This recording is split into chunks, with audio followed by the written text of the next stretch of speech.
Seorang tenaga kerja Indonesia TKI asal Gesi, Kabupaten Sragen, Ardi Sukawati, kini tengah dirawat di rumah sakit Jepang.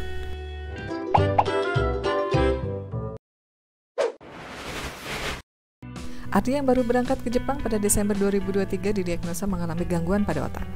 Agus menyebut Ardi ditemukan tidak sadarkan diri saat berada di apartemen temannya. Mengetahui Ardi tak sadarkan diri, temannya langsung membawa ke rumah sakit. Setelah sadar, kondisi Ardi tidak langsung membaik. Ardi harus disuapi oleh perawat karena kondisinya yang lemah. Agus menyebut pihak keluarga terus memonitor perkembangan kondisi Ardi. Hingga saat ini, Ardi masih dirawat di rumah sakit. Sejumlah kebiasaan sehari-hari bisa menjadi penyebab kerusakan otak yang mungkin tidak Anda sadari. Jika Anda mengalami kerusakan otak, beberapa tanda akan muncul, bisa dari segi kognitif, perspeksi, fisik, atau perilaku emosional. Contoh tanda-tanda kerusakan otak yang mungkin terjadi seperti kesulitan memproses informasi, kesulitan dalam mengungkapkan pikiran, perubahan dalam penglihatan, pendengaran atau indera peraba, disorientasi spasial, sakit kepala terus-menerus atau persisten, kelelahan mental yang ekstrim, mudah marah dan tidak sabaran, emosi atau reaksi yang datar atau meningkat. Sementara itu, ada beberapa kebiasaan yang bisa menjadi penyebab kerusakan otak jika dilakukan terus-menerus. 1. Kurang tidur. Kebiasaan kurang tidur mungkin disepelekan, tetapi bisa menyebabkan kerusakan otak. Mungkin efeknya tidak akan Anda rasakan seketika, melainkan perlahan. Kebiasaan buruk ini menyebabkan penyakit seperti demensia atau penyakit Alzheimer. Kebutuhan tidur manusia secara spesifik dibagi dalam 9 kategori menurut National Sleep Foundation, yaitu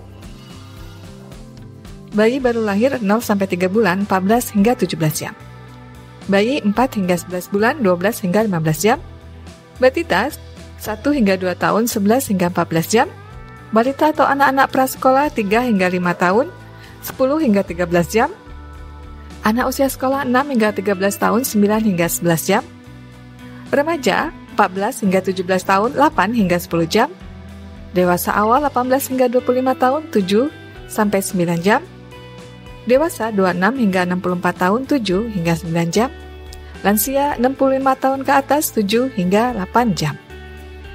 2. Banyak makan makanan siap saji.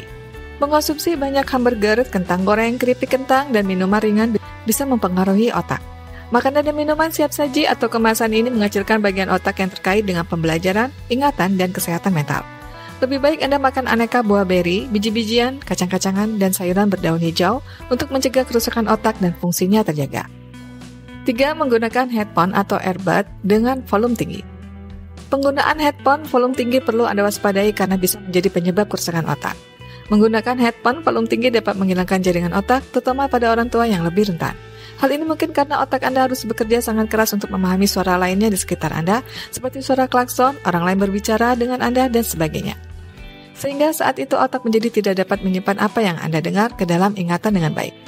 Selain itu, kebiasaan buruk ini dapat merusak pendengaran secara permanen hanya dalam 30 menit. Disarankan tidak menyalakan volume headphone 60% lebih keras dari volume maksimum perangkat Anda. 4. Malas bergerak. Malas bergerak dapat menjadi faktor yang mengurangi kebugaran serta kesehatan otak. Semakin lama Anda malas melakukan aktivitas fisik, semakin besar kemungkinan Anda menderita demensia. Anda juga lebih mungkin terkena diabetes, penyakit jantung, dan tekanan darah tinggi. Anda tidak harus olahraga setiap hari dengan intensitas tinggi. Anda cukup melakukan olahraga sedang setidaknya 150 menit setiap pekannya. 5. Makan berlebihan. Makan berlebihan bahkan untuk jenis makanan yang bergizi tetap bisa mengganggu kesehatan otak. Otak Anda mungkin tidak dapat membangun jaringan koneksi yang kuat untuk membantu Anda berpikir dan mengingat. Makan berlebihan dalam jangka panjang hingga Anda mungkin memiliki kelebihan berat badan atau obesitas dapat menyebabkan penyakit seperti penyakit jantung, diabetes, tekanan darah tinggi, dan penyakit Alzheimer. Itu semua terkait dengan masalah otak. 6. Merokok dan minum alkohol. Mengkonsumsi alkohol dan merokok rutin bisa menyebabkan kerusakan otak dan hati. Alkohol yang masuk di dalam tubuh dipecah menjadi asetaldehida. Zat ini dapat mengganggu neurotransmitter di otak, sehingga akan menghambat transmisi sinyal otak dan menyebabkan aktivitas otak yang lambat, depresi, dan masalah lainnya. Merokok juga menyebabkan penurunan fungsi kognitif dan munculnya penyakit Alzheimer di kemudian hari. 7. Mengonsumsi narkoba. Narkoba seperti marijuana, kokain, dan heroin memiliki sifat adiktif yang mengganggu serotonin dan dopamin. Keduanya adalah bahan kimia penting di otak yang mengatur suasana hati. Beberapa penelitian telah menunjukkan bahwa penyalahgunaan narkoba jangka panjang akan menyebabkan kerusakan otak. Hal tersebut seringkali merusak bagian otak yang bertugas untuk mempengaruhi pengambilan keputusan, konsentrasi, dan kemampuan kognitif.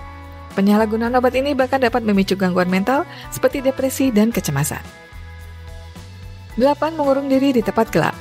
Manusia ditakdirkan untuk menjadi makhluk sosial jika kita berkembang dalam hubungan dan interaksi. Tidak bersosialisasi atau menarik diri dari lingkungan dalam waktu lama dapat menyebabkan kerusakan saraf dengan menurunkan kemampuan kognitif. Selain itu, dapat membuat Anda beresiko mengalami depresi dan kecemasan, tanda umum dari kerusakan saraf. Jika Anda tidak mendapatkan cukup cahaya alami, Anda bisa mengalami depresi dan itu bisa memperlambat otak. Penelitian juga menunjukkan bahwa sinar matahari membantu menjaga kesehatan otak bekerja dengan baik. 9. Kurang minum air putih.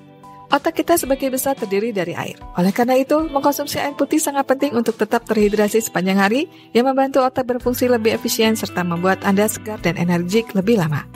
Menurut Kementerian Kesehatan, kita memiliki kebutuhan minum air putih sebanyak 8 gelas berukuran 230 ml atau total 2 liter per hari. Kita doakan semoga Ardi cepat sembuh dan dapat bekerja kembali.